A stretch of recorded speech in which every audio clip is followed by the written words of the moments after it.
اسلام کی پہلی جنگ، جنگ بدر، سورۃ الانفال میں اس کا ذکر موجود ہے قرآن مجید میں۔ اس پورے واقعہ کو جانیں گے اور اللہ تعالیٰ نے قرآن مجید میں اپنے حبیب صلی اللہ علیہ وسلم سے کیا گفتگو کی ہے یہ جنگ بدر کے دوران، وہ بھی ہم جانیں گے۔ تو اس ویڈیو کو شیئر ضرور کریے گا بیکاز یہ اسلام کی پہلی جنگ ہے اور اس کے بارے میں جاننا آپ کے لیے بہت ضروری ہے۔ ابو سفیان قریش کے ون آف دا سردار، یہ شام سے قافلہ لے کے مکہ کی طرف جا رہے تھے، لیکن ابو سفیان شام سے ایک قافلہ جس میں 50,000 سونے کے سکے موجود تھے اور ہر قسم کا مال موجود تھا، اس کو لے کے مکہ جا رہے تھے، لیکن درمیان میں ایک بہت بڑا مسئلہ تھا کیونکہ انہیں اہل مدینہ سے گزر کے جانا تھا، لیکن مدینہ میں آلریڈی اس قافلے پہ حملہ کرنے کے لیے مسلمان تیار بیٹھے تھے، لیکن رمضان کے مبارک مہینے میں مسلمان قافلے پہ حملہ کیوں کر رہے تھے؟ یہ بھی ایک سوچنے والی بات ہے نا۔ تو یہ سمجھیے پہلے، اصل میں بدر کی جنگ سے 1 سال پہلے جب مکہ سے مسلمان ہجرت کر کے مدینہ کی طرف آئے تھے تو ان کے پاس صرف وہی چیز تھی جو انہوں نے پہنا تھا اور ان کی جیب میں تھا، دیٹس اٹ۔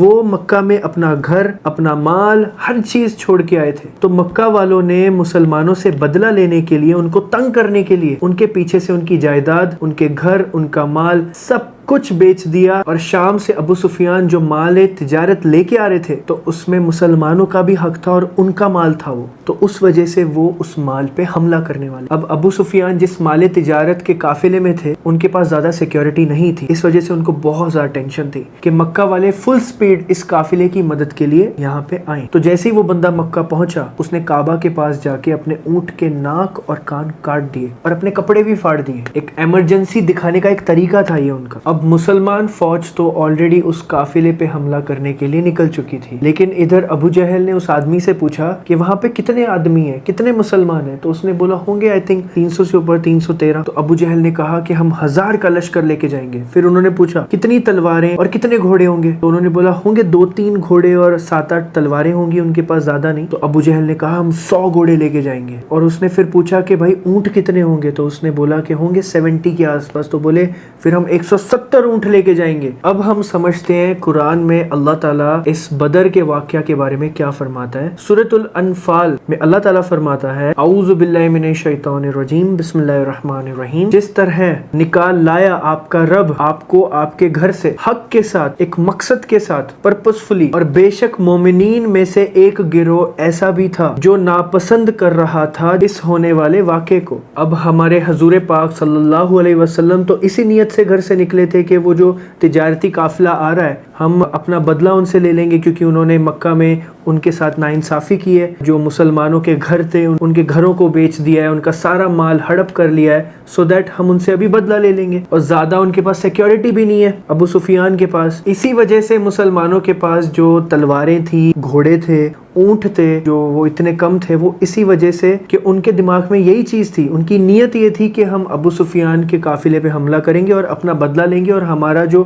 حق کا مال ہے وہ لے لیں گے ان سے۔ اس ایکٹیویٹی کے بارے میں اللہ تعالیٰ فرما رہا ہے کہ اس مقصد کے لیے ہم نے آپ کو گھر سے نکالا تھا، حق کے لیے، لیکن پھر بھی مومنین کا ایک گروہ تھا، ایک گروپ تھا کہ جو اس جھگڑے کو پسند نہیں کر رہا تھا۔ اب آگے اللہ تعالیٰ کیا فرماتا ہے قرآن میں، یہ سنیے۔ وہ آپ سے یہ جھگڑا کر رہے تھے، علمی بحث کر رہے تھے، حالانکہ ان پہ یہ حق واضح ہو گیا تھا، کھل چکا تھا، گویا ان کی حالت ایسی تھی کہ جیسے کہ ان کو موت کی طرف ہانک دیا ہو اور وہ اپنی موت کو اپنے سامنے دیکھ رہے تھے۔ اللہ تعالیٰ یہ مسلمانوں کے بارے میں بات کر رہے ہیں جو مومنین کا ایک گروہ تھا، جو اس جھگڑے کو پسند نہیں کر رہے تھے اور وہ رسول اللہ صلی اللہ علیہ وسلم سے بحث کر رہے تھے، علمی بحث کر رہے تھے، تو اس کے بارے میں اللہ تعالیٰ یہ قرآن میں فرما رہی ہیں۔ اب اللہ تعالیٰ فرما رہا ہے کہ بعض لوگ ایسے بھی تھے آپ کے ساتھ، اہل ایمان، کہ اللہ کو حق سمجھتے تھے، آپ کو حق سمجھتے تھے، لیکن جھگڑے سے دور رہنا چاہتے تھے۔ اور یاد کرو وہ وقت کہ جب اللہ تعالیٰ نے اپنے پیغمبر سے وعدہ کیا کہ دونوں قافلوں میں سے، دونوں گروہوں میں سے ایک تمہیں دے دوں گا، اب یہ تمہاری مرضی ہے۔ اللہ تعالیٰ کون سے گروہ کی بات کر رہے ہیں یہاں پہ؟ ایک تو ابو سفیان کا جو تجارتی قافلہ ہے اور دوسرا ہے ابو جہل کا قافلہ۔ اب اللہ تعالیٰ فرما رہا ہے کہ چاہے ابو سفیان کے لشکر پہ فتح مل جائے اور یا پھر ابو جہل کے لشکر پہ فتح مل جائے، اب یہ جو خبر تھی مسلمان حملہ کرنے والے ہیں، یہ ابو سفیان نے ابو جہل تک پہنچائی،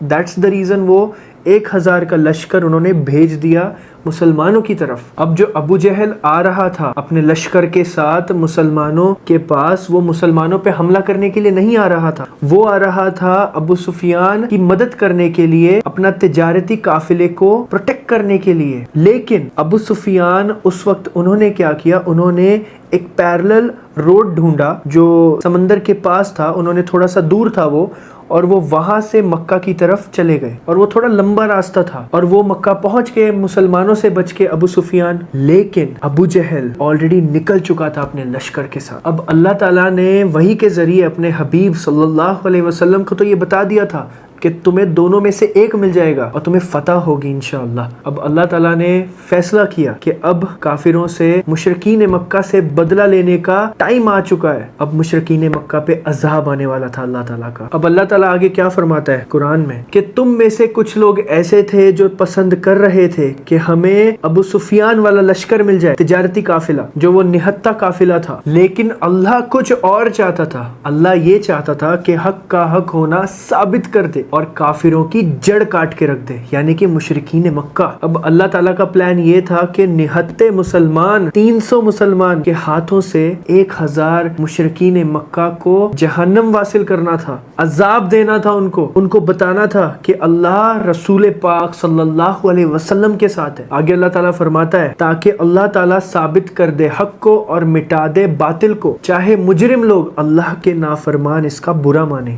یہ تھا سورۃ الانفال کی آیت نمبر 5 to آیت نمبر 8 تک۔ اور یاد کرو اس دن کو کہ جب تم اللہ سے دعا کرتے تھے اور اللہ تعالیٰ نے تمہاری دعا سن لی، یعنی کہ رسول پاک صلی اللہ علیہ وسلم کی دعا سن لی اللہ نے۔ اور اگلے دن محمد صلی اللہ علیہ وسلم نے بدر کے پہلے کنویں کے پاس جا کے پڑاؤ ڈالنے بولا۔ تو ایک صحابی نے آ کے پوچھا رسول اللہ کیا یہ آپ نے جگہ جو چوز کی ہے یہ اللہ کے کہنے سے چوز کی ہے یا پھر مشورے سے؟ تو انہوں نے بولا مشورے سے چوز کی ہے۔ پھر جو صحابہ تھے تو انہوں نے رسول اللہ کو ایک مشورہ دیا صلی اللہ علیہ وسلم کہ آگے بھی ایک کنواں ہے، تو اگر ہم وہ کنویں پہ پڑاؤ ڈالیں تو وہ کنواں دشمن سے بچ جائے گا۔ تو رسول اللہ کو یہ مشورہ اچھا لگا تو انہوں نے سیکنڈ کنویں پہ جا کے پڑاؤ ڈالا۔ اب اگلے دن 313 کے سامنے 1000 کی ابو جہل کی فوج تھی۔ اب عتبہ مکہ کا بہت امیر بزنس مین تھا، وہ اپنے بھائی اور بیٹے کے ساتھ سامنے آیا اور اس نے مسلمانوں کو للکارا کہ کون ہے جو ہم سے مقابلہ کرے گا۔ 3 انصار سامنے آئے۔ عتبہ نے کہا ہمیں یہ انصار نہیں چاہیے، ہمیں اپنے بھائیوں کے سر کاٹنے ہیں جنہوں نے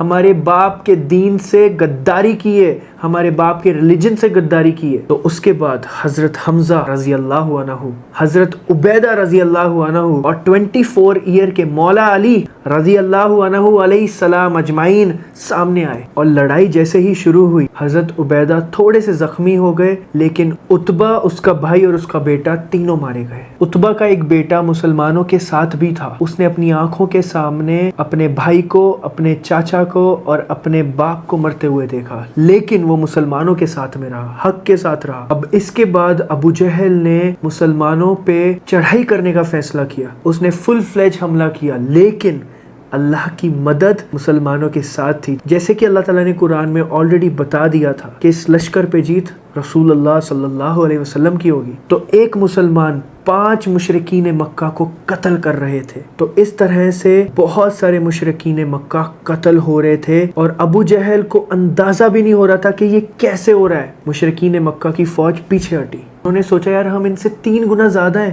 پھر بھی ہم مسلمانوں کو ان کی جگہ سے کیوں نہیں ہلا پا رہے ہیں، ایسا کیا ہو رہا ہے؟ بٹ ان کو کیا پتا تھا کہ اللہ کی مدد رسول اللہ صلی اللہ علیہ وسلم کے ساتھ تھی۔ مین وائل مسلمانوں نے کیا کیا، جو سٹارٹنگ میں آگے جو لوگ لڑ رہے تھے، آگے کے لوگوں کو ایکسچینج کیا پیچھے کے لوگوں سے، فریش لوگوں کو آگے بھیجا، اینڈ دین اس کے بعد پھر سے فل فلیج ابو جہل نے حملہ کیا، لیکن اس بار مسلمانوں نے اٹیک موو اپنایا اور انہوں نے مشرکین مکہ پہ فل فلیج حملہ کر دیا آگے بڑھ کے، اور مشرکین مکہ بدر میں ادھر ادھر بھاگنے لگے اور کچھ لوگ مکہ واپس چلے گئے، اور اسی کے بیچ ابو جہل جہنم واصل ہو گیا۔ اور اس کے ساتھ ساتھ مولا علی رضی اللہ عنہ علیہ السلام نے 70 کے قریب مشرکین مکہ کے سرداروں کو قتل کیا تھا، سرداروں کو۔ اب آپ یہ دیکھ لیجئے پچھلے 60 سال میں مکہ کے قریش کو کسی نے ہرایا نہیں تھا، کوئی بڑی شکست نہیں ہوئی تھی، کیونکہ 65 ایئرز پہلے ابراہہ کا جو یہ 60,000 کا لشکر آیا تھا ہاتھیوں کے ساتھ